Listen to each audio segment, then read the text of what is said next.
حضرت موسیٰ علیہ السلام کا زمانہ مبارکہ ہے۔ ایک شخص نے اپنے کزن کو، اپنے چچا کے بیٹے کو، چچا زاد کو قتل کر دیا اور خود ہی اس کا مدعی بن کے حضرت موسیٰ کے پاس آیا کہ بتائیے جناب میرے اس بھائی کو کس نے قتل کیا ہے؟ حضرت موسیٰ نے ایک سادی سی بات کی، کیا فرمایا؟ وَإِذْ قَالَ مُوسَىٰ لِقَوْمِهِ إِنَّ اللَّهَ يَأْمُرُكُمْ أَن تَذْبَحُوا بَقَرَةً۔ حضرت موسیٰ علیہ السلام نے اپنی قوم سے کہا کہ اللہ تمہیں حکم دیتا ہے کہ ایک گائے ذبح کرو، گائے کا کچھ حصہ مقتول کو مارو، وہ خود اٹھ کے بتا دے گا مجھے کس نے قتل کیا ہے۔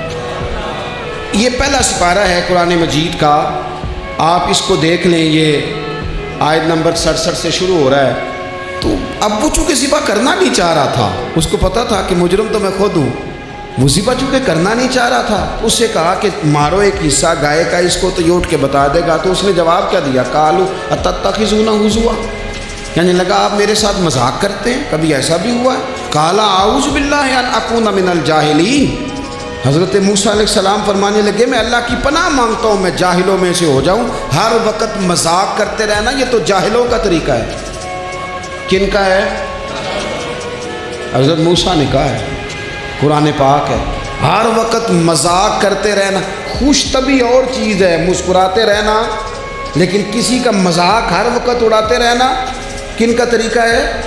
جاہلوں کا۔ جب کہا نہیں ذبح کرنی ہے تو آپ ذرا دیکھیے، کرنا نہیں نہ چاہ رہے، قالوا ادع لنا ربک یبین لنا ما ہی، کہنے لگے اے موسیٰ پھر آپ نہ رب سے دعا کریں کہ وہ ذرا کھول کے بتائے وہ گائے کس طرح کی ہو، ارادہ نہیں نہ ذبح کرنے، آپ دعا کریں۔ قال انہ یقول انہا بقرۃ لا فارض ولا بکر، فرمایا کہ رب کہتا ہے وہ گائے نہ بوڑھی ہو نہ زیادہ بچیا ہو، عوان بین ذالک، ان کے درمیان ہو، یعنی جوان گائے ہو۔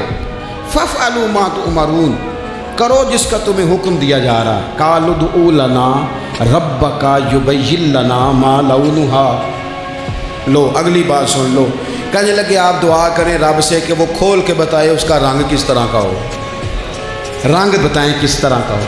قال انہ یقول انہا بقرۃ صفراء، فرمایا رب فرماتا ہے کہ صفراء رنگ کی ہو، یعنی گہرے زرد رنگ کی ہو۔ پھر رب فرماتا ہے اس طرح کی گائے ذبح کرو، فاقع لونھا تسر الناظرین، اور جب کوئی اسے دیکھے تو اسے اچھا بھی لگے، آنکھوں کو اچھی لگے وہ گائے، اس طرح کی گائیں ذبح کرو۔ لو اتنی باتیں بتا دی۔ قالوا ادع لنا ربک یبین لنا ما ہی، کہنے لگے نہیں آپ پھر دعا کریں اللہ ذرا کھول کے بتائے گائے کس طرح کی ہو۔ ان البقرۃ تشابہ علینا، ہمیں ذرا گائے پر شبہ پڑ گیا ہے کس طرح کی ذبح کرنی چاہیے۔ وَإِنَّا انشاءاللہ لمہتدون، اگر اللہ نے چاہا تو ضرور ہم ہدایت پا جائیں گے۔ پھر اللہ تعالیٰ نے فرمایا کہ قال انہ یقول انہا بقرۃ لا ذلول تثیر الارض، گائیں اس طرح کی ہو کہ وہ کبھی کھیتی میں نہ چلائی گئی ہو، یعنی اس کو کبھی کام نہ اس سے لیا گیا ہو۔ بیل کو لوگ لگاتے تھے نا، جو کام آج ٹریکٹر سے لیا جاتا ہے وہ گائے بیل سے لیا جاتا تھا، تو وہ کھیتی باڑی کے کام نہ اس کو لگایا گیا ہو۔ ولا تسقی الحرث، اور نہ اس سے پانی نکالا گیا ہو، نہ کھیت چلانے ہل چلانے میں لگائی گئی ہو، اور وہ جو کنواں ہوتا تھا جس کے گرد گائیں گھومتی تھی، تو کہا وہ بھی کام اس نے نہ کیا ہو گائے نے۔ مسلمۃ لا شیۃ فیہا، وہ ہر عیب سے پاک ہونی چاہیے۔ قالوا الآن جئت بالحق، اب کہنے لگے اب آپ صحیح بات لے کے آئیں، اب سوال ختم ہو گئے نا، کہنے لگے اب آپ بات فذبحوہا، انہوں نے ذبح کر دی۔ وما کادوا یفعلون، پر ایسا کرتے نظر آتے، لگتا نہیں تھا کریں گے ذبح پر ذبح۔